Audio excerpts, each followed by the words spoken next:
Here's an example of how reading and responding to invisible subtitles works. A few years ago, I was working at a low-performing high school. My first day at that school, my first period class, my students came in and I introduced myself, and then I said, "Okay, everybody, take out a piece of paper and a pencil." And one of my students replied, "What? Take out a piece of paper? It's the first day of school. You're doing too much." And I was like, "What? I'm teaching." So I was flustered. I'd never heard that saying, "You're doing too much," before from a student. So I let it slide, and I had them write some things about themselves on the papers. And then I said, "Please pass those up. I'd like to take a look at those tonight."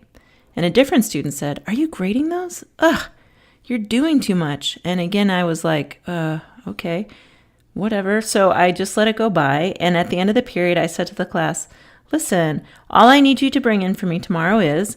And the first student said, "What? You're assigning homework on the first day of school? You're doing too much." And I was like, oh my gosh, what is this thing they are saying to me?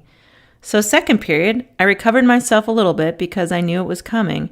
And when a student said, "You're doing too much," I replied by saying, "You're doing too little," which I thought was funny, but it turns out is super confrontational. So third period, when someone said, "You're doing too much," I replied by saying, "You know what? I'm doing just enough." Which is better, right? It's lighter, it's more on myself, and it's not so much about lashing out at them. So it's better, but it's not reading and responding to the subtitle. What is a student really trying to communicate to me when he or she says, "You're doing too much"? So at lunch I thought about it, and I think I figured it out. To me, the subtitle for "You're doing too much" is, "Mrs. Dearborn, I'm not used to being held accountable for my behavior or my progress at this school. It feels very uncomfortable to me, but I like it. Thank you." So fifth period, when a student said to me, "You're doing too much," I replied by saying, "You're welcome." And he was like, "Whatever, she's tripping."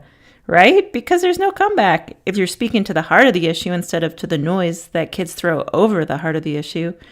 So next time you're in a tough moment with a kid, in a tough interaction, look for the invisible subtitle. Try to respond to that instead of the noise.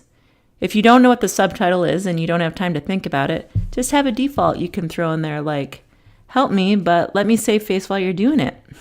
And this way we can respond to misbehavior more productively, and they can respond to us more productively as well.